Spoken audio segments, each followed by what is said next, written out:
Well, what kind of work do you think we do, woman? I like to get nailed once and that's it. You have a cousin, a distant third cousin twice removed that has one that has a good idea of how they operate?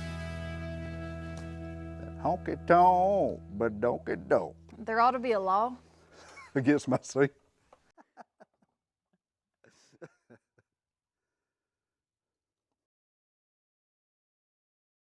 Hey y'all, and welcome back to Cajun Country Living 2025 edition.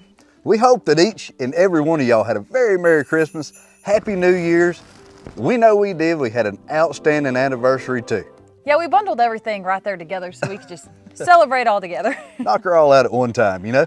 So y'all, today we are back out here. It is January 1st, so Happy New Year's like Jim said, and what better way to start off the new year on this beautiful sunny day than to get back out here and work on this horse barn.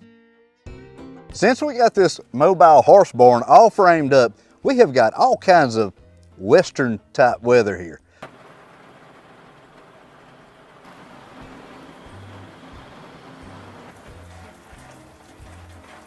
We've had pretty cool weather. We have had severe thunderstorms, wind. We've had to jump out here and put some extra bracing in it because the wind was rocking it back and forth so much. No, there was a tornado forming above our house. It's not just wind, it was a literal tornado. I actually took a video for y'all, and the clouds way up high are actually moving north while the clouds underneath are moving south. So that was kind of freaky to see. That's how we spent our anniversary, was hoping that a tornado didn't hit the house, and we were under tornado watch, but luckily we know a lot of people around us did get hit. So our hearts go out to those people, but we did happen to miss that just a little tiny sliver that it didn't hit in this area. So today we're back at it and we're taking advantage of this beautiful weather. But before we start putting the siding on this building, we're gonna have to check it for plumb, make sure everything's still square. Because the last thing we want to do is put some siding on and it end up being like this and not being able to get it back right.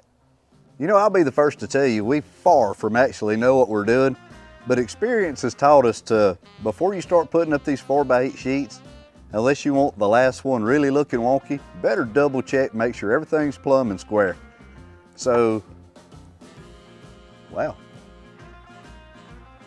Our little bracing job worked better than I thought it did. That looks good. Let's check a couple of them just to make sure that wasn't a fluke. That looks good. Plenty good enough. Plenty good enough, that's like perfect. Oh yeah, golden. Well, what kind of work do you think we do, woman? The kind that forgets to pick up on the end. Let me show you.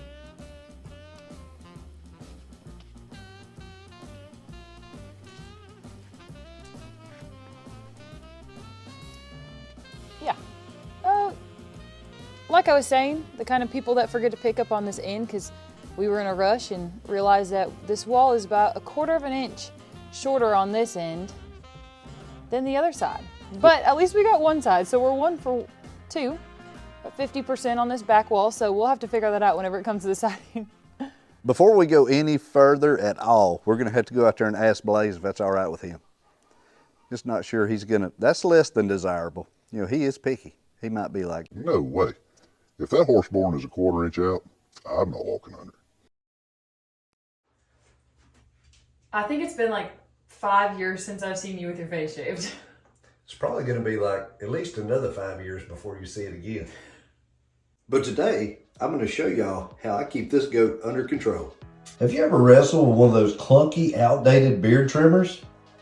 Dull blades? A million guards that all seem to disappear? It's time for an upgrade. This is the Beard Hedger Pro Kit for Manscaped. With a powerful 7,200 RPM motor and titanium coated T-blade, this bad boy slices through even the thickest beard hair like butter. One stroke and it's done. And the best part? No clutter. One guard gives you 20 different cutting lengths. Oh, and it's waterproof and cordless. I'm talking shower friendly, mess free trimming. Who doesn't love saving time? Manscaped didn't stop at the trimmer. They've got dermatologist tested beard care products to keep your beard clean, nourished, and styled to perfection. Plus, you smell amazing with their blend of eucalyptus, rosemary, and lavender oils. You get all this plus some handy beard trimming accessories like a brush, comb, and scissors. So whether you're just starting your beard journey or ready to upgrade, the Beard Hedger Pro Kit has got you covered. Go to manscaped.com and use our promo code for 20% off and free shipping. That's 20% off, and they'll ship it to you free anywhere in the world. Level up your beard game with Manscaped. Your face will thank you.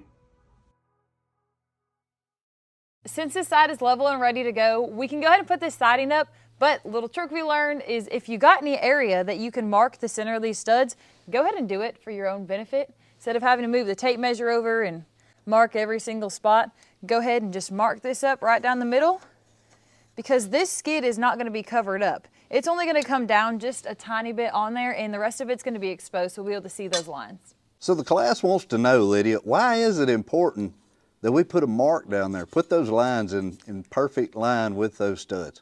Why is that? What have we learned in the past? What we have learned in the past is that nails are very expensive. So, whenever you have a nail hole that goes in this side, then you cheat it over just a little bit and it ends up on this side of the stud. Then you get the third shot, you're 3 nails deep whenever you could just be nailed once.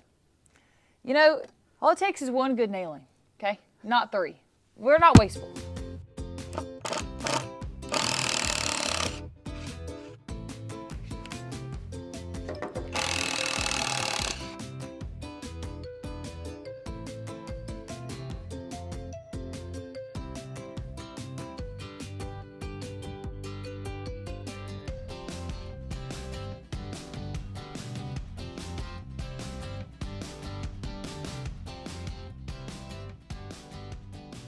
All right, you ready? Yeah.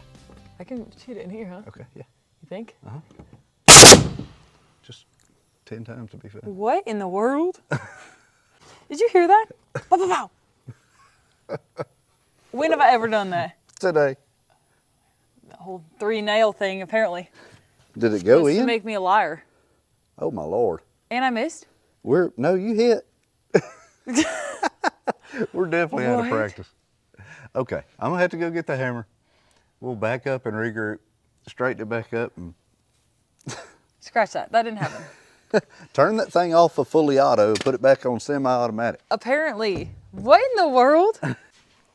No, we built a whole house. And I kid you not, it might have been like pop, pop, twice. But it's never gone 3 times like that. All right. That thing was super excited to get work.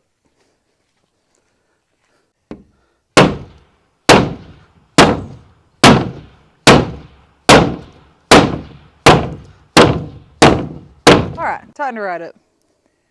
Like it never happened. A little caulk, a little paint, a little buff.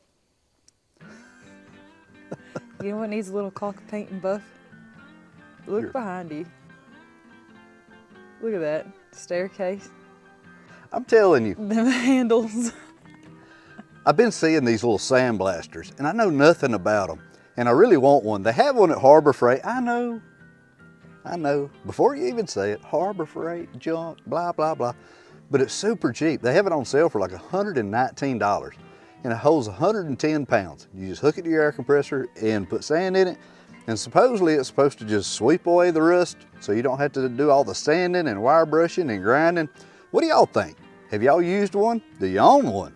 Have you been around anybody? Do you have a cousin, a distant third cousin twice removed that has one, that has a good idea of how they operate? Or maybe even a double first cousin. Hey, I can relate to that one. I'm not even gonna say that. Okay, the real question is can that sandblaster work its magic and straighten the rails? I doubt that's gonna happen, but it would save a lot of time. And I know it's probably gonna be super messy, but it just looks like it would save so much time. I don't know. I hate to invest. I know y'all always call me a tightwad, but I hate putting money into something that I really don't know anything about. Then it turns out that I can't use it. Excuse me?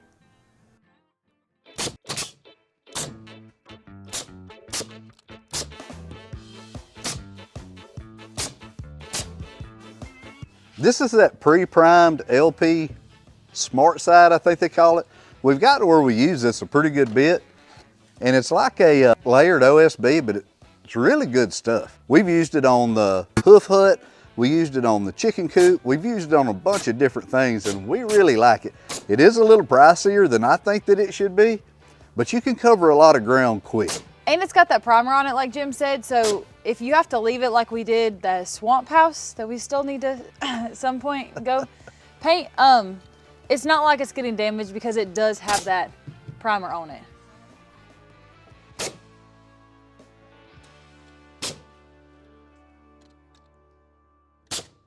What's really crazy about this stuff is right now, the whole sheet is completely flat, but this edge, like we said, it's pretty forgiving. Look at this huge gap. You'd think that we have it nailed too tight at the top and too tight at the bottom, but actually, it's probably perfect. Oh. Croc check. If I could make that a cartoon of you in that position and name it and put on their croc check, that's absolutely going to go on our merchandise page.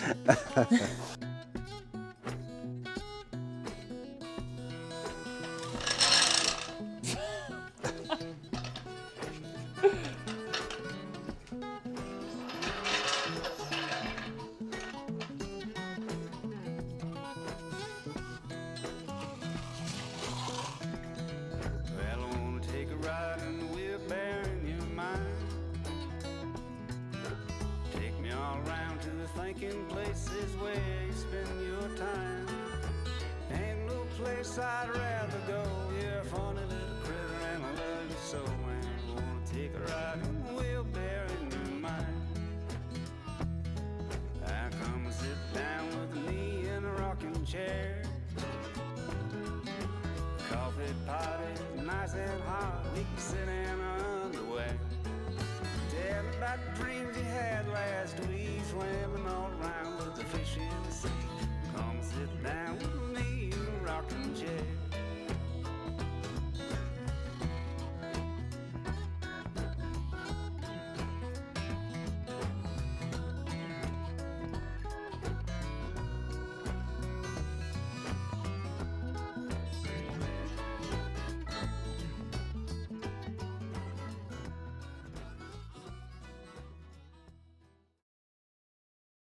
So kicking this off this morning, I bet y'all thought that we probably made a mistake by leaving this big gap at the top around the edge. She's just trying to cover up a mistake, y'all. We had no insight on what we were going to do up there. We were just willy-nilly and throwing stuff. We're like, oh my God, we've got a gap up there. No, we weren't. Don't be trying to mislead people. Okay, maybe we were. Maybe we were. But maybe it just works out that we still have a good plan. It's always have a contingency plan, everybody. So what we're going to be doing, whether we did it or not, on purpose, this is what we are going to be doing. Now, in all actuality, this building is not going to be on a secured foundation. It's going to be a building sitting there, and occasionally we do get high winds. So the thought process is that we needed something really rigid to be able to anchor this to. You know, we're going to put augers in the ground after we get it in place, and we needed something really strong to be able to attach some hardware to be able to cinch this down to the ground.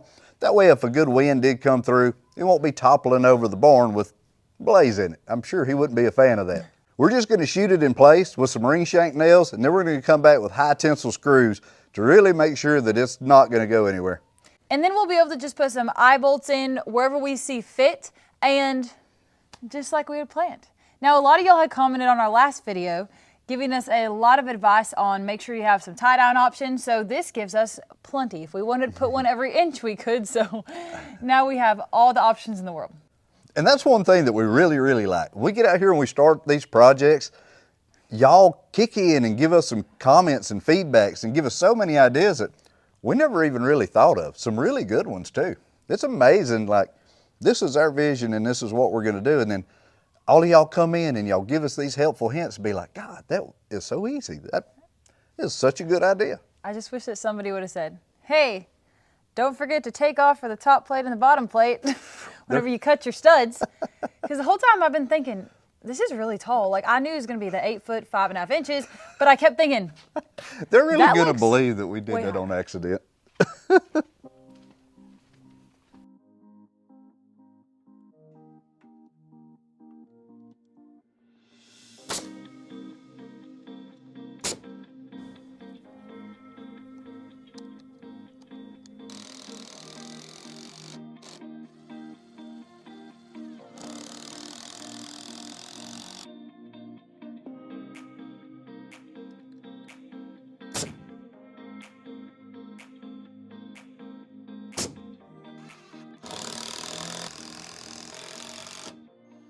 The tin that we got is 8 foot, which means that from the top to the end, the bottom corner is 8 foot, which means that if we put the tin up there right now, this little corner would be exposed.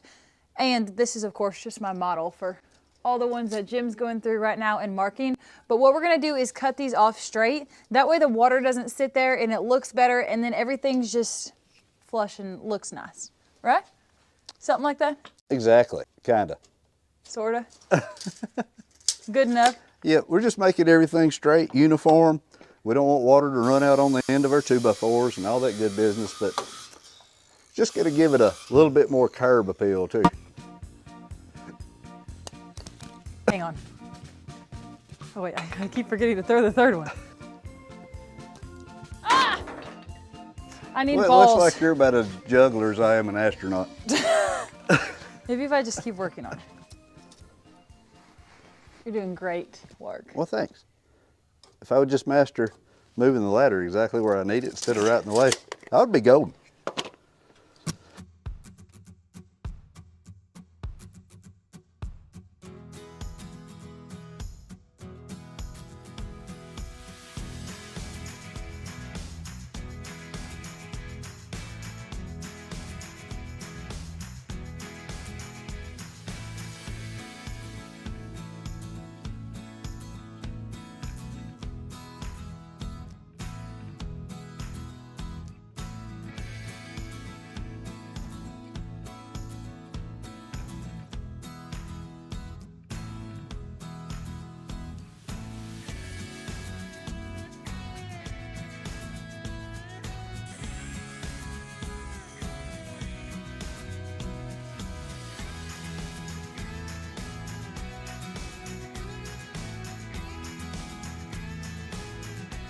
Well, y'all, it is the last day. It is crunch time. We are actually in the last few hours before we are supposed to start getting a huge amount of rain. So we have got to get this thing moved. Now, we did a lot of this work off camera. We went ahead and put the trim up around the corners, which we just used the same siding. We didn't get a chance to paint it, but we are going to be doing that in the near future. We just, like I said, ran out of time. So not only did we get all the siding put on, but we also got the tin put on the top and the ridge cap. Following all this rain that we're supposed to get, we're going to be experiencing that Arctic air, or whatever they're calling it, all over the United States. And there's the rain. I can feel it started now. Ruh-roh. Well, I'll talk fast. We're also going to be getting the Arctic air, so getting this put in place is actually going to be a real necessity now for Blaze, because it's going to be getting down all the way in the 20s down here, which is practically unheard of for this coming up week. So, all right, Jim, take it away. So what we did was we put anchor eye bolts in all 4 corners, well, close to the corners anyway. And that bolt goes all the way through the bottom plate and into the center of this skid. So then we took a ratchet strap and we went diagonally across each corner. Tightening these straps up, pulling one against the other, that's going to help whenever we go to take off, pull it with a tractor. If the left wall wants to move forward, the strap is automatically pulling on the back of the right wall. So one can't outrun the other, and it's going to hold them, or should hold them, at the exact same rate of speed pulling with the tractor. No matter if one side gets kind of tugging in a bind or not, the strap's going to force it to go equally. Now in the front, what we did was we cut a piece of pipe. This is a 12-foot wide building. We cut this piece of pipe and put it inside of these 2 skids. So we got a small awl and drilled a hole in each skid from the outside. From there, we put a piece of rebar on both sides. It's pretty heavy rebar and about 18 inches, 2 foot long, somewhere, whatever we had handy. Now that's going inside of the pipe, and the other piece of the rebar is on the outside. So the diameter of the pipe is much larger than the hole. So no matter how hard that skid tries to come in to that pipe is not going to move. It's going to hold it to the same consistent width the whole time. Now, pulling the rebar from the inside and the outside, that's going to give us a good, consistent pull on both sides, distributing the pressure exactly. Hopefully, if the math does the mathing. Now, the way we have the chains bridled on the front of here, now that's something that we should probably take note of. Y'all check this out. Now, if we would have just ran the chain around the outside and around the inside and hooked it, what would have happened is this piece of chain, this loop, would have wanted to pop up underneath this skid because it's on an angle. That's just naturally where it's going to want to go. So what we did was is we made the loop back. So as we pull, it's going to be pulling up on this chain into the seal, tying against the chain. Now it still might roll under it some, but it's not going to pop all the way under it and we're going to lose our bite. So now that we've got everything rigged up and ready to go, all we really need to do is put it in place. We're gonna be able to take it off of here, go by the goat pen, go in the double gates and hope for the best. I really feel like we've done our due diligence here. Now, if this doesn't make it, this is probably our best efforts to try to get it moved in there today because we are officially out of time. I mean, we are really minutes from getting the rain and the bad weather. So crunch time, here we go. Get it in here, Team Blaze. You'll have a house soon, hopefully, or you'll have a house halfway there and we'll have to haul you to the barn anyway. Don't.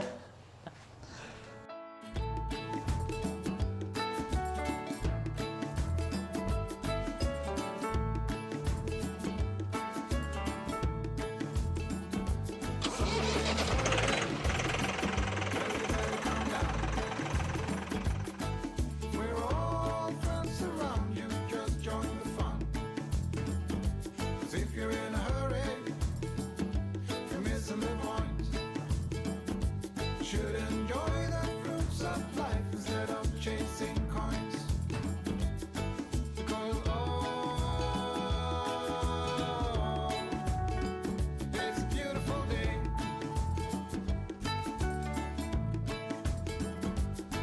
Isn't so come on, let's play.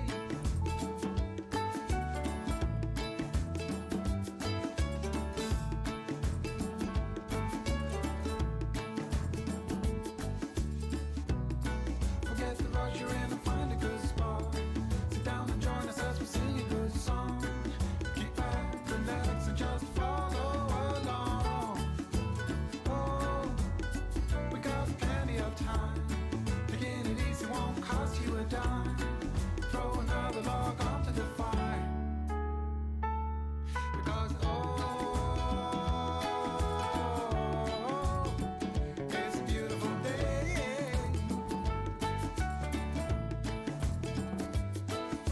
And come on, let's play.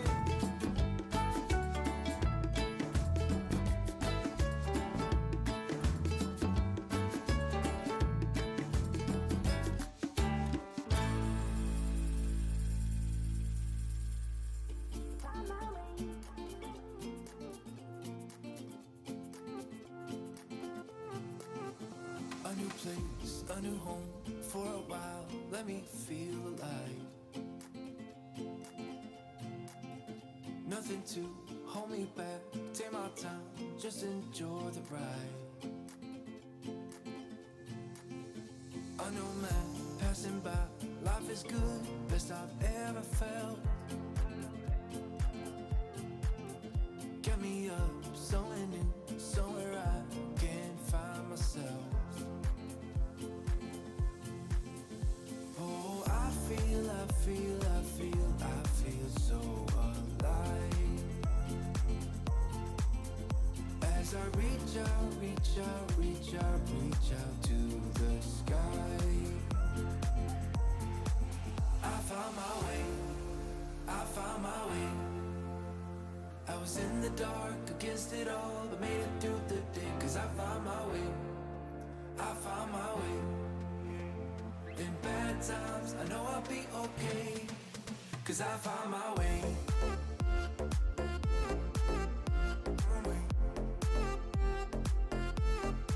'Cause I found my way.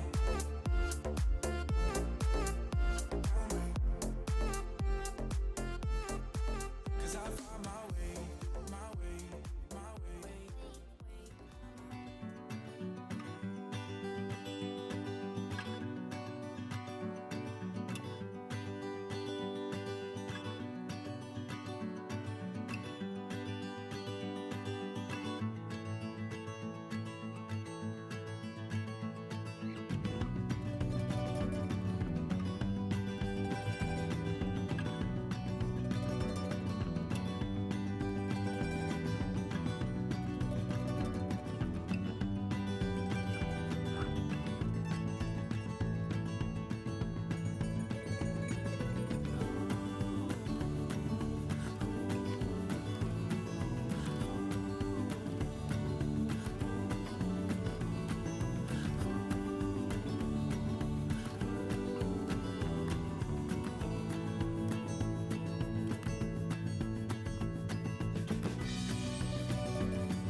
Today's Hootis of the Week comes from Jerry Towler.